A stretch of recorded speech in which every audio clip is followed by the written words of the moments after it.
The deep space vessel Horizon moved slowly through the darkness between stars.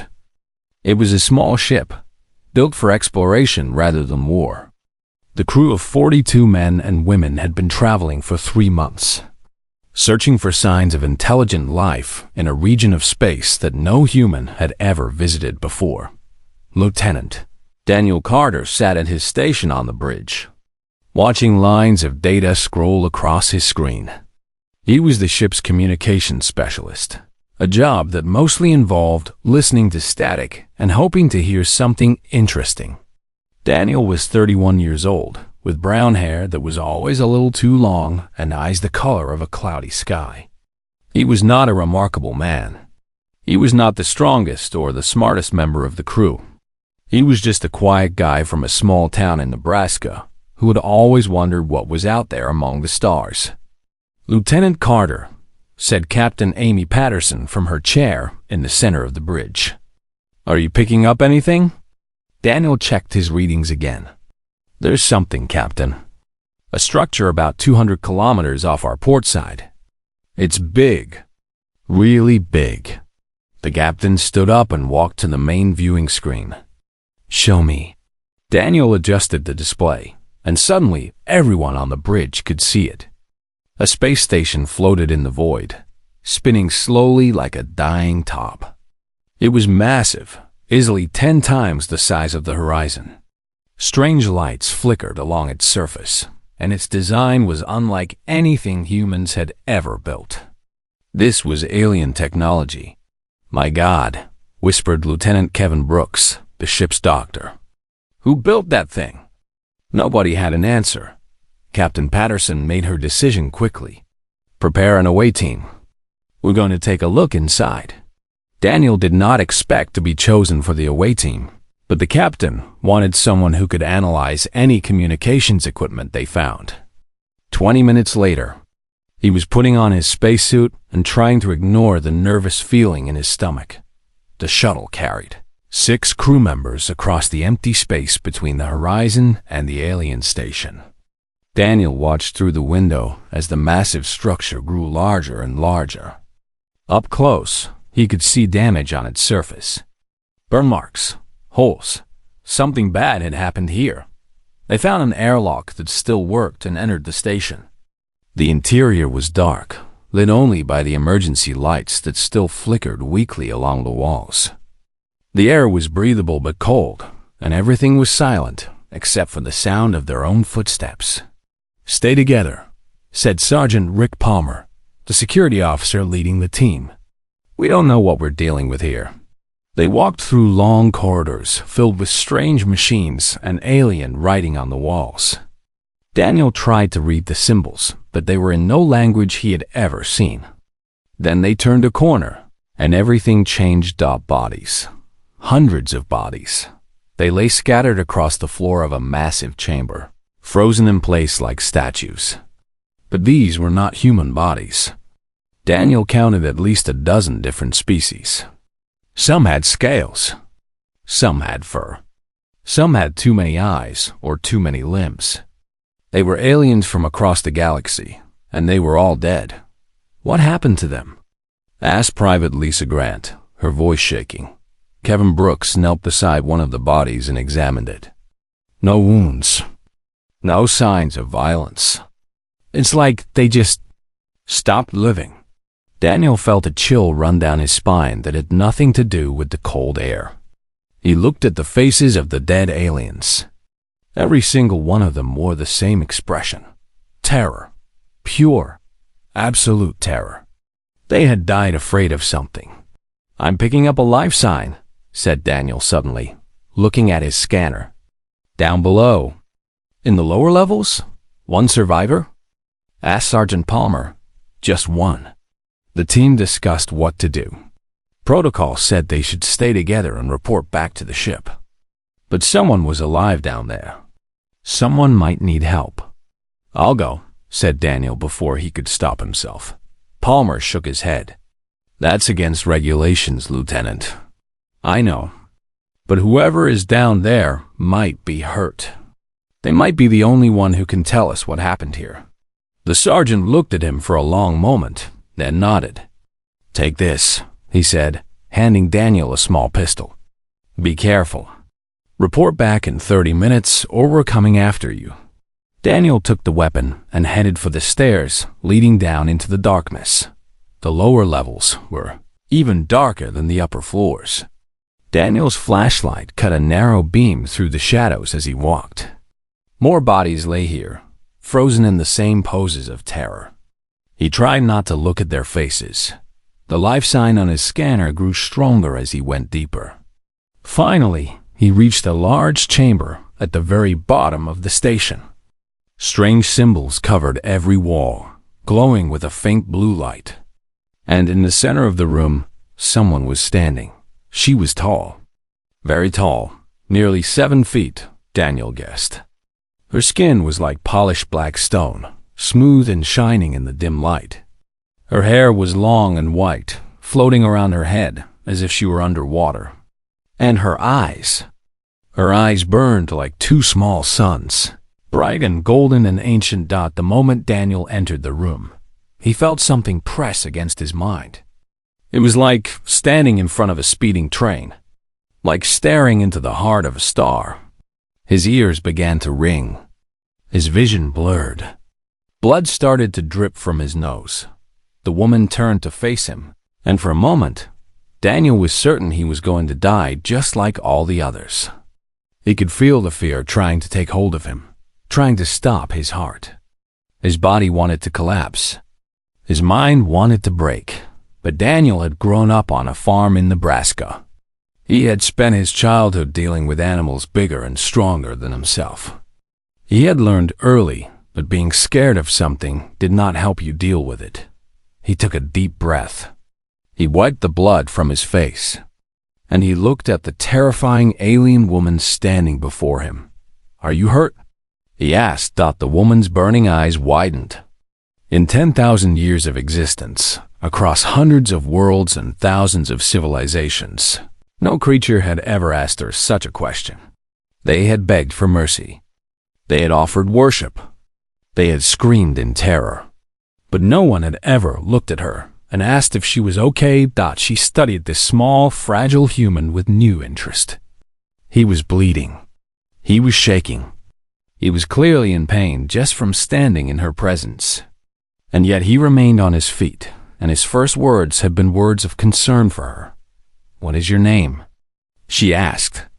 Her voice was like music and thunder combined, beautiful and terrifying at the same time. "Daniel," he said. "Daniel Carter. I'm from Earth." "Earth," repeated slowly, as if tasting the word. "I have never heard of such a place. It's pretty far from here. We're explorers. We found this station and came to investigate." He paused, looking at her carefully. "What happened here? Who are you?" The woman was silent for a long moment. Then, slowly, she began to speak. "I am Valeth," she said. "I am the last of the Carveth. And what happened here is what always happens when others look upon me." She gestured at the ceiling, and Daniel understood. All those bodies. All those dead aliens. She had killed them, not with weapons or violence, but simply by existing, by being what she was.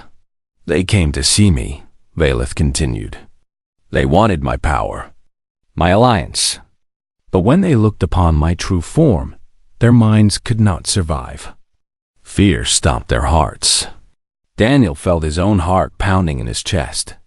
He understood now how close he was to death. This being in front of him was not just an alien. She was something far older and far more powerful than anything humanity had ever encountered. And yet, somehow, he was still standing. "Why am I not dead?" he asked. Valeth tilted her head, looking at him with those burning eyes. "That," she said slowly, "is a very good question." The shuttle ride back to the horizon was tense. The 5 other members of the away team sat pressed against the walls, trying to put as much distance as possible between themselves and the towering alien woman who sat beside Daniel. Their faces were pale, and several of them had blood trickling from their noses. I am sorry, Valeth said quietly. I am trying to contain myself, but my presence is difficult for mortal beings. Just keep trying, Daniel said. They'll be okay. Private Lisa Grant was not so sure. She held her weapon tightly, her hand shaking. Lieutenant, what is she? What have you brought onto this shuttle? Her name is Valeth. She's the last of her kind. And she's not our enemy. Daniel looked around at his frightened teammates. I know this is scary. I know she's different from anything we've ever seen. But she's alone, and she needs our help. Sergeant Rick Palmer wiped blood from his upper lip. Those bodies on the station. Did she kill them? They died because they couldn't handle being near her, Daniel explained. Their minds couldn't process what she is. But we're different. We're still alive. Barely, Kevin Brooks muttered. The doctor was checking his own vital signs, watching his heart rate with concern. My blood pressure is through the roof just sitting here. But you're not dead, Daniel pointed out. That's the important thing. The shuttle docked with the horizon, and the moment the doors opened, alarms started blaring. Captain Amy Patterson was waiting with a full security team, all of them pointing weapons at the airlock. Lieutenant Carter, step away from the alien. The captain ordered. Daniel stood his ground. Captain, please. Put down the weapons. She's not a threat. Not a threat? Patterson's voice was sharp. My entire crew is reporting headaches and nosebleeds, and she hasn't even stepped onto my ship yet. I've been getting reports from the station. Hundreds of dead aliens. She killed them all. She didn't mean to, Daniel said. It's just what happens when other species are near her. But humans are different. We can survive it. Survive it? That's your argument? The captain shook her head. Give me one good reason why I shouldn't space this creature right now. Valeth stepped forward, and every weapon in the room turned toward her. The security team's hands were shaking so badly that Daniel was afraid someone might fire by accident. Your lieutenant speaks the truth, Valeth said. Her voice filled the corridor, making the walls seem to vibrate. I have no desire to harm you. I have spent 10,000 years alone, killing everyone who came near me without meaning to. But your species is different. You do not break as easily as the others. Captain Patterson stared at her. The captain was a strong woman, someone who had faced pirates and hostile aliens and every danger that deep space could throw at her. But even she was sweating, her face tight with pain. How do we know you won't kill us all the moment we let our guard down? She asked. You do not know, Valeth admitted, but I give you my word. I will not harm your people. All I ask is a chance to prove myself. For a long moment, nobody moved. Then Kevin Brooks stepped forward, his medical scanner in his hand. Captain, I've been monitoring the crew since the alien came aboard. Heart rates are elevated. Blood pressure is high. But nobody is dying. Whatever effect she has, we seem to be able to handle it. Seem to be, Patterson repeated. That's not exactly reassuring, Doctor. No, but it's more than any other species can say. Brooks looked at Valeth with a scientist's curiosity. According to what Lieutenant Carter told us, every other species died instantly in her presence. We're experiencing discomfort, but we're surviving. That's remarkable. The captain thought about this. Finally, she lowered her weapon. The security team followed her lead. Fine, Patterson said. She can stay. For now. But I want her monitored constantly. And if anyone dies, I'm blowing her out the airlock myself. Fair enough, Daniel said. Relieved. Over the next few days, the crew of the Horizon slowly got used to their strange guest. It was not easy. Being near Valeth caused headaches and occasional nosebleeds. Some crew members could only spend a few minutes in her presence before they had to leave. Others, like Daniel, could stay with her for hours. Kevin Brooks became fascinated by the situation. He ran test after test, trying to understand why humans could survive what had killed so many other species. "I think I figured it out," he told the captain one evening in the medical bay. "It's our evolutionary history." "Our what now?" Patterson asked. "Humans evolved on a planet where everything was trying to kill us. Predators, diseases, natural disasters. We developed incredibly strong fear responses, but we also developed the ability to function despite that fear. Our brains learned to keep working, even when we were terrified." He showed her his data. Other species evolved on safer worlds. They never needed to develop the same mental defenses. When they encounter something as overwhelming as Valeth, their minds simply shut down. But humans have been dealing with overwhelming fear since we lived in caves. "So we're too stubborn to die?" Patterson asked. "Basically, yes. Our survival instinct is so strong that even when faced with something our brains can't comprehend, we keep going anyway." In another part of the ship, Daniel was showing Valeth around the crew quarters.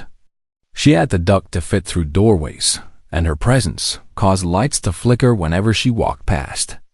But she seemed genuinely interested in everything she saw. "Your ship is so small," she said, examining a crew member's bunk. "How do you live in such tight spaces?" "We manage," Daniel said. "Humans are good at adapting, I have noticed." Valeth ran her fingers along the wall. "Your species is fascinating. You are fragile. Your lives are short. Your technology is primitive by galactic standards.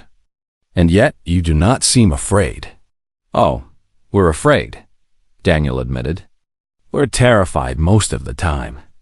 But we've learned not to let fear stop us. If we did, we never would have left our caves." They walked to the observation deck, a large room with windows looking out at the stars. Valeth stood before the glass, her reflection shimmering in the darkness. "I have seen many species," she said quietly. "Beings of great power and vast intelligence. They built empires that spanned galaxies. They conquered worlds and enslaved millions. And when they looked upon me, they felt dead with terror in their eyes. But not us," Daniel said, "No. Not you." She turned to face him. "Do you understand what that means? For 10,000 years, I have been alone. Completely alone. And now, for the first time, I have found a people I can be with. A people who can look at me without dying." Daniel saw the tears forming in her burning eyes. They were not normal tears. They glowed with inner light, like liquid fire. But the emotion behind them was all too human.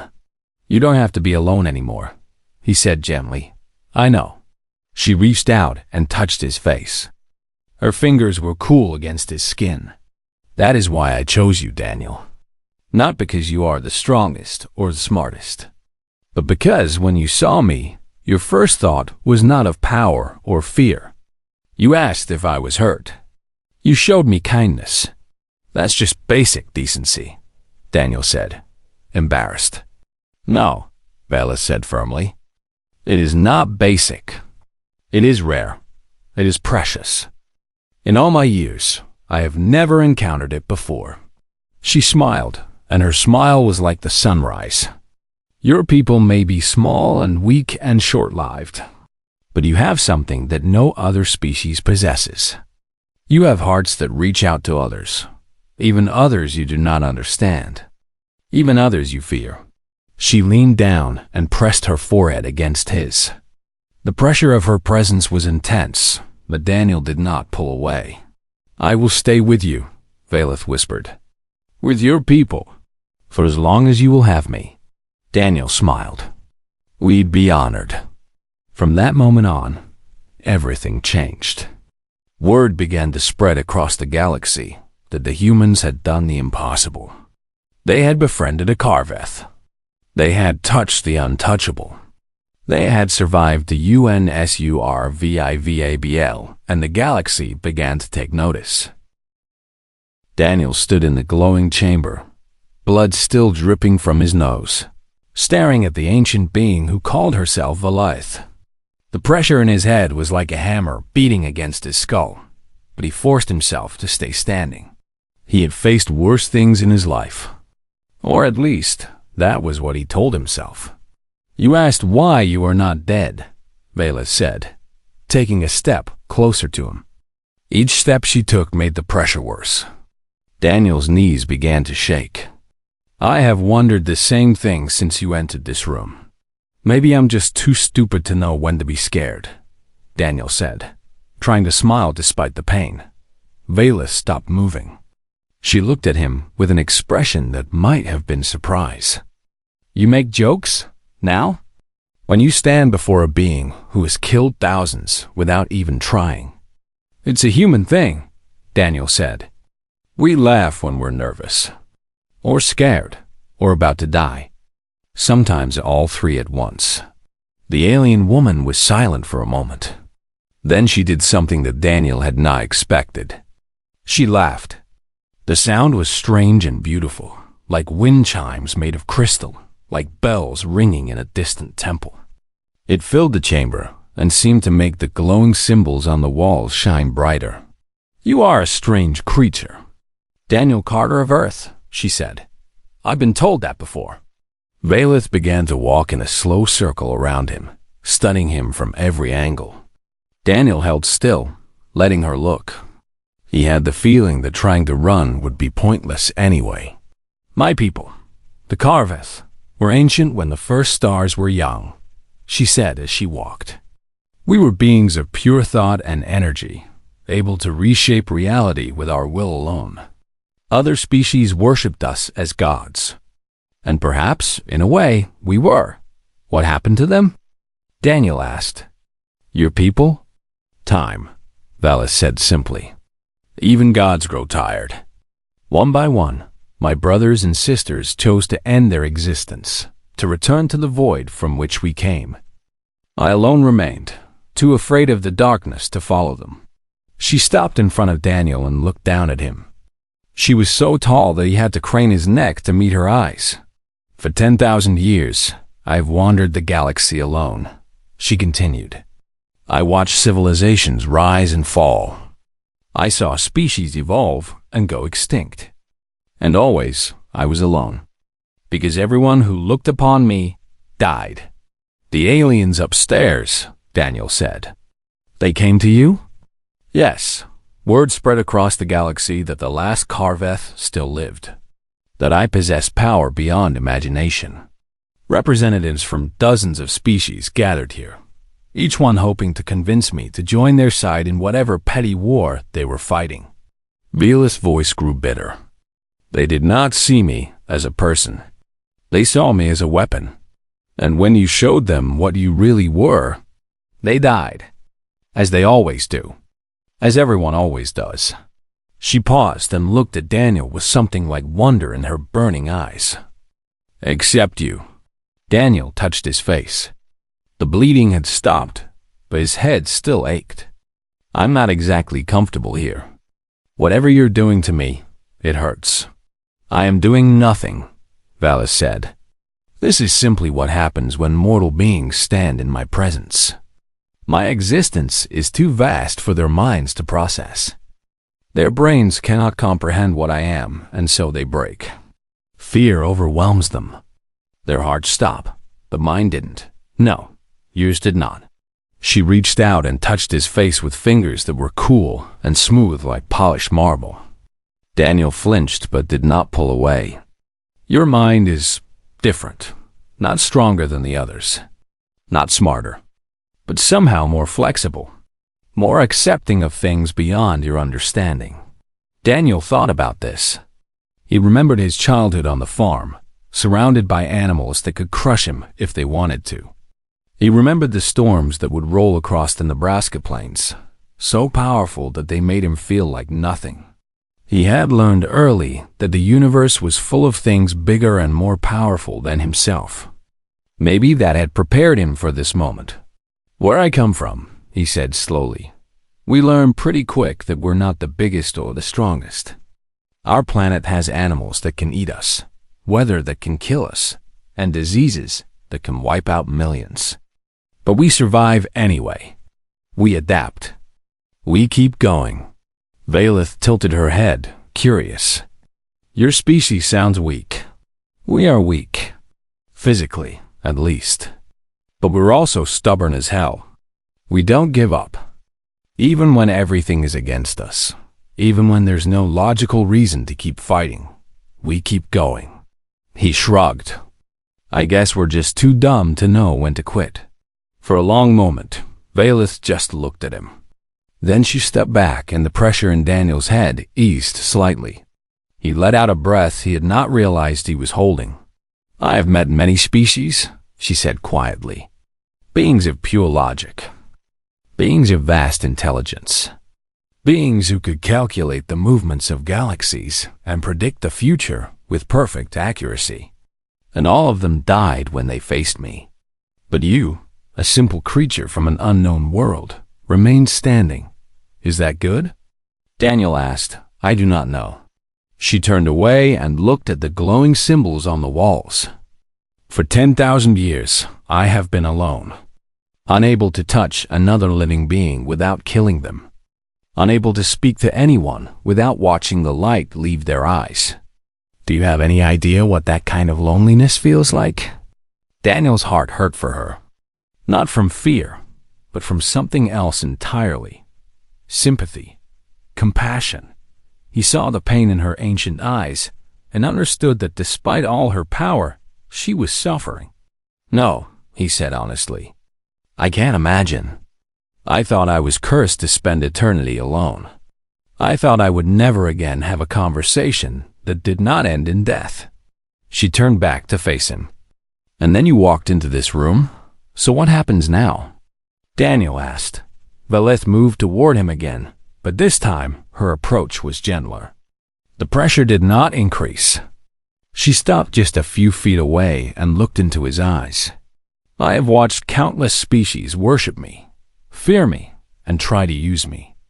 But you are the first to look at me and ask if I was hurt. The first to show concern for my well-being rather than terror at my existence. She reached out and took his hand in hers. Her grip was gentle, but Daniel could feel the power contained within her. She could crush starships with those hands. She could tear apart planets. And yet she held him as carefully as he might hold a butterfly. All others fear me, Valeth said, her voice soft now, almost human. But only you I chose human. Daniel felt his breath catch in his throat. Chose? What do you mean?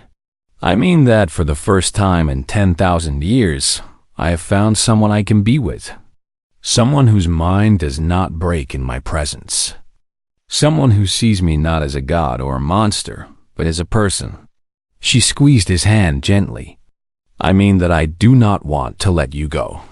Before Daniel could respond, his radio crackled to life. Lieutenant Carter, this is Sergeant Palmer. Your 30 minutes are up. Report your status. Daniel looked at Valeth, then at his radio. He had a choice to make. He could report that he had found a dangerous alien being that had killed hundreds of other aliens. He could call for backup and probably start a fight that humanity could not possibly win. Or, Sergeant, he said into the radio, I found a survivor.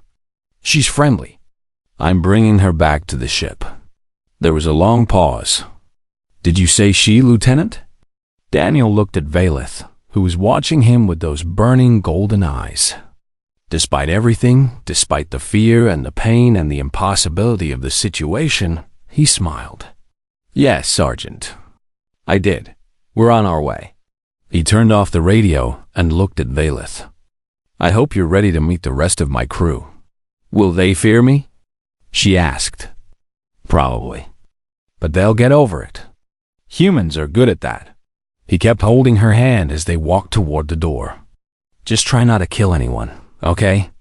For the second time that day, Valeth laughed. And for the first time in 10,000 years, she felt something she had thought was lost forever. Hope. News traveled fast across the galaxy. Within weeks of the Horizon's return to Earth space, every major civilization knew what had happened. The humans, a species barely known outside their own solar system, had done something that no other race had ever achieved. They had befriended the last Carveth. Some species were curious. They sent diplomats and scientists, hoping to learn more about these strange beings who could survive the presence of a god. Others were afraid. If humanity could ally with such power, what would stop them from conquering the galaxy? And one empire saw the news as a threat that needed to be destroyed. The Dominion of Krath had ruled 1,000 worlds for 10,000 years. They were conquerors, warriors who believed that the strong should rule and the weak should serve. Their ships filled entire star systems. Their armies numbered in the trillions. And their emperor, a massive reptilian creature named Zaldar, had built his throne on the bones of those who opposed him. When Zaldar heard about the human Carveth alliance, he called his war council together. "This cannot be allowed," he growled, his voice like grinding stone. "If the humans gain the power of a Carveth, they will become a threat to our dominion. We must destroy them before they become too strong." His generals agreed. Within days, the largest fleet in galactic history began to assemble. 10,000 warships, millions of soldiers, enough firepower to destroy entire planets. The target was Earth. On the horizon, Daniel received the news from a panicked transmission from Earth Command. He rushed to find Valith, who was sitting in the observation deck, watching the stars as she often did. "They're coming," he said, his voice tight with fear. "The Krath. They have 10,000 ships, and they're heading for Earth." Valith turned to look at him. Her face showed no emotion. "I see. That's it? Just I see?" Daniel ran his hands through his hair. "They're going to destroy my home, my people, everything I've ever known. And you believe this is my fault?" It was not a question. Daniel stopped pacing. He looked at her, at this ancient being who had turned his life upside down. "Is it?" Valith was quiet for a long moment. "Yes," she finally said. "If I had not allowed you to find me, if I had not chosen to stay with your people, the Krath would have no reason to attack you." "Then do something," Daniel shouted. "You have all this power. You've lived for 10,000 years. You destroyed hundreds of aliens just by being in the same room with them. Surely you can stop one fleet." "I could," Valith said calmly. "But I have spent 10,000 years avoiding conflict. Using my power only brings more attention, more fear, more death." Daniel grabbed her hand. Her skin was cold, but he held on tight. "This is different. These are my people, my family. Everyone I've ever loved is on that planet. Please, Valith, I'm begging you." Valith looked down at his hand holding hers. Such a small gesture, such a fragile connection. And yet it meant more to her than all the worship and fear she had ever received. "You would ask this of me?" she said softly. "Knowing what I am capable of, knowing what I might become if I unleash my full power." "I'm asking you to help the people who accepted you," Daniel said. "The people who didn't run away. The people who looked at you and saw a friend instead of a monster." For the first time since Daniel had known her, Valith's composure cracked. Emotion flickered across her face. Pain, fear, and something else. Something like love. "Very well," she said. "I will do this. For you. For your people. For the first friends I have had in 10,000 years." The Krath fleet emerged from hyperspace near Earth's solar system 3 days later. 10,000 ships darkened the stars, each one bristling with weapons capable of turning cities to ash. Emperor Zaldar himself was aboard the flagship, eager to watch the destruction. The human fleet that rose to meet them was pitiful by comparison. 200 ships, most of them old and poorly armed. The Horizon was among them, its crew terrified but determined. Captain Patterson addressed the crew over the intercom. "I won't lie to you. By any normal measure, we don't stand a chance. The craft outnumber us 50 to 1. Their ships are bigger. Their weapons are stronger." She paused. "But we have something they don't. We have hope. We have each other. And we have a friend who has agreed to stand with us." On the observation deck, Daniel stood beside Velith. The craft fleet filled the view screen, an endless sea of enemy ships. "You're sure about this?" he asked. "No," Velith admitted. "I have not used my full power in thousands of years. I do not know what will happen when I do. But you're going to try anyway." She turned to look at him, and her eyes burned brighter than he had ever seen them. "Yes, because you asked me to. Because for the first time in my long existence, I have something worth fighting for." The craft opened fire. Thousands of weapons unleashed destruction toward the human fleet. Ships began to explode. Screams filled the communication channels. The battle had barely begun, and humanity was already losing. "Now," Daniel said. "Please, now." Velith nodded. She stepped forward, raised her arms, and let go. The transformation was beyond description. Her physical form dissolved into pure energy, expanding outward like a star being born. Light filled the observation deck, so bright that Daniel had to shield his eyes. All around the ship, crew members collapsed, screaming, their minds overwhelmed by what they were witnessing. But Daniel remained standing. He watched through his fingers as the woman he had come to care for became something beyond imagination. She was no longer a person. She was a force of nature. She was a god. Velith spoke a single word in a language older than the stars themselves. The word had no translation in any human tongue. It was a command written into the fabric of reality, a fundamental law of the universe made manifest. And the craft fleet ceased to exist. 10,000 warships. Millions of soldiers. The greatest military force the galaxy had ever assembled. All of it vanished in an instant. Not destroyed, not damaged. Simply erased from existence as if it had never been. Emperor Zaldar did not even have time to scream. The light faded.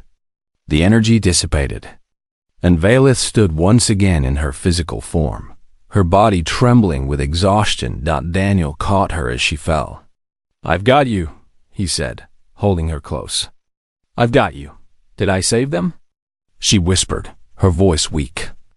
"Your people? Are they safe?" Daniel looked out the view screen. Where the craft fleet had been, there was now only empty space. The stars shone clear and bright, as if nothing had ever threatened them. "Yes," he said, tears streaming down his face. "You saved us. You saved everyone." Velith smiled, a tired but genuine smile, and closed her burning eyes. "Good," she murmured. "Then it was worth it." She fell unconscious in his arms, drained of power but alive. Around them, the crew of the Horizon slowly recovered, looking at the empty space where an empire's might had once stood. Humanity had been saved, and the galaxy would never be the same. The destruction of the craft fleet sent shockwaves across the galaxy. In one moment, the most powerful empire in known space had been wiped from existence. 10,000 warships, millions of warriors, an emperor who had ruled with an iron fist for centuries. All of it gone, erased by a single word from a being most species had thought was only a legend. News spread faster than light itself. Every civilization, from the smallest trading colony to the greatest stellar empire, heard the story. A young species called humanity, barely known outside their own corner of the galaxy, had done the impossible. They had formed an alliance with the last Karveth. They had survived a war that should have destroyed them, and they had emerged as a force that no one could ignore. Some reacted with fear, If humanity could wield such power, what would stop them from becoming conquerors themselves? Defensive fleets were assembled. Borders were fortified. Old enemies put aside their differences and formed alliances against the potential new threat. But others reacted differently. They sent ambassadors to Earth, seeking friendship with this remarkable species. They wanted to understand how such fragile, short-lived beings had accomplished what so many others could not. They wanted to learn the secret of the human spirit. The answer, when they found it, surprised them all. It was not strength. Humans were physically weak compared to most galactic species. It was not intelligence. Their scientists, while clever, were centuries behind more advanced civilizations. It was not technology or resources or military might. It was kindness. In all the galaxy, humans were the only species whose first instinct when meeting something terrifying was to ask if it needed help. The only species that looked at a god and saw a person who might be lonely. The only species that extended a hand in friendship rather than reaching for a weapon. And that simple trait, that basic decency that humans themselves took for granted, was the rarest thing in the universe. Valeth recovered slowly from her battle against the Krath. For weeks, she remained unconscious aboard the horizon, her body rebuilding itself from the effort of using so much power. Daniel stayed by her side the entire time, reading to her, talking to her, holding her hand. When she finally woke, the first thing she saw was his face. "Hello," she said, her voice weak but warm. "Welcome back," Daniel replied, smiling through tears. He had not realized he was crying. "You scared us for a while there. I scared myself." She tried to sit up, but her body was still too weak. She settled for looking around the medical bay instead. What happened? After the battle? Daniel told her everything. The destruction of the Krath, the arrival of ambassadors from across the galaxy, the way humanity had suddenly become the most talked about species in known space. "They want to understand us," he said. "All these advanced civilizations, species that have been exploring the stars for millions of years, and they're coming to us looking for answers. And what answers do you give them?" Valeth asked. "The truth. That we're just ordinary people doing our best. That we're scared most of the time, but we keep going anyway. That we believe everyone deserves kindness, even when they're different from us." Valeth reached up and touched his face. Her strength was returning, and her burning eyes were beginning to glow again. "You really do not understand how special that is, do you? It's just how we are." "Yes, and that is exactly my point." She managed to sit up this time, though she leaned against him for support. "I have lived for 10,000 years, Daniel. I have watched empires rise and fall. I have seen civilizations at their best and their worst. And I have never in all that time encountered a species like yours. We're not that different from anyone else.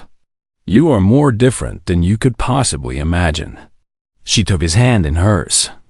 "Other species look at the universe and see threats to be destroyed, competitors to be overcome, resources to be exploited.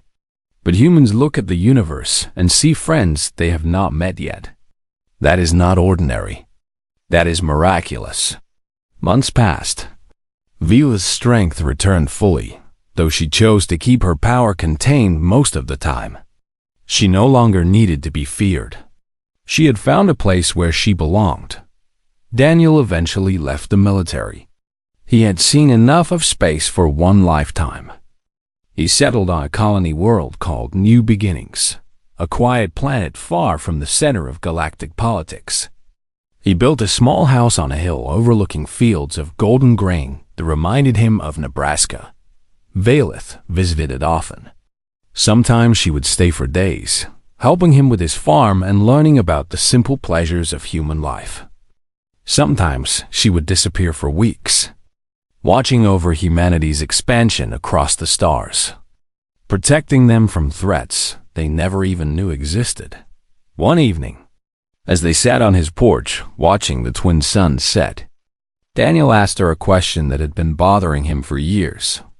"Do you ever regret it? Choosing us?" Valith considered the question carefully. "I do not understand. Why would I regret it? Because we're not special. We're not the strongest or the smartest or the most advanced. We don't live very long. We make mistakes all the time. There are dozens of species out there that are better than us in almost every way." "Better at what?" Valith asked. "I don't know. Everything? Science, technology, war, building things, living forever." Valith smiled. It was a remarkably human expression, one she had learned from watching him over the years. "You measure yourselves by the wrong standards, Daniel. You compare yourselves to other species and see only what you lack. You do not see what you have. And what's that?"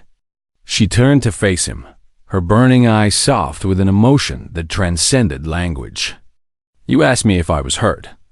In 10,000 years, across countless worlds and civilizations, you were the first being to look at me and see someone who might need help rather than a monster to fear or a weapon to use. That is why I chose you, Daniel. That is why I will always choose humanity.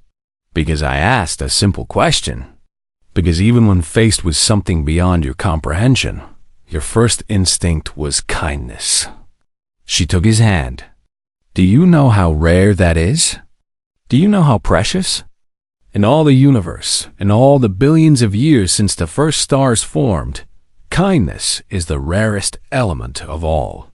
Rarer than gold. Rarer than life itself. And your species has it in abundance." Daniel was quiet for a long moment.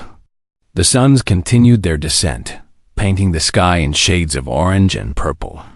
In the fields below, the grain swayed gently in the evening breeze. "I always thought we were just ordinary," he finally said. "You are ordinary," Valith agreed. "And that is what makes you extraordinary. Other species strive to be gods. They build weapons of unimaginable power. They conquer worlds and enslave billions. They spend their existence trying to become something greater than what they are." She squeezed his hand gently. "But humans are content to be humans. You do not seek to become gods. You simply seek to be good. And in that simple desire, you have achieved something that no other species ever has. What's that? You made a god want to be human." Daniel laughed, surprised and touched by her words. "Is that what you want? To be human?" "I want to be with humans," Valith said. "I want to live among you. Learn from you. Protect you when you need protection. And be protected by you when I need protection." She leaned against him, her head resting on his shoulder. "I have been alone for 10,000 years, Daniel.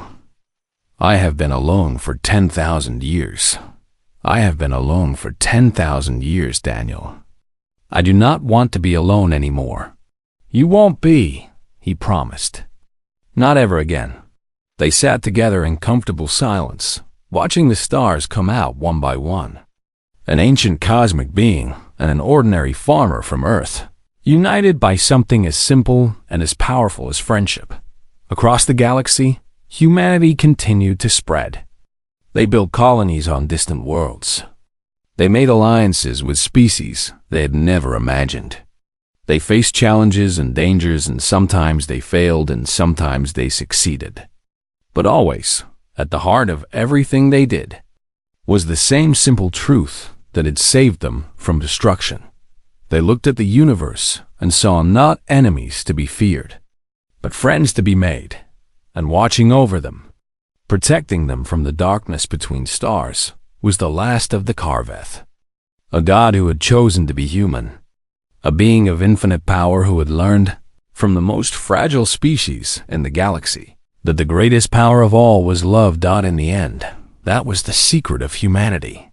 Not strength, not intelligence, not technology, not just kindness, not just heart. Just a simple, stubborn belief that no one in the universe, not even a god, should ever have to be alone.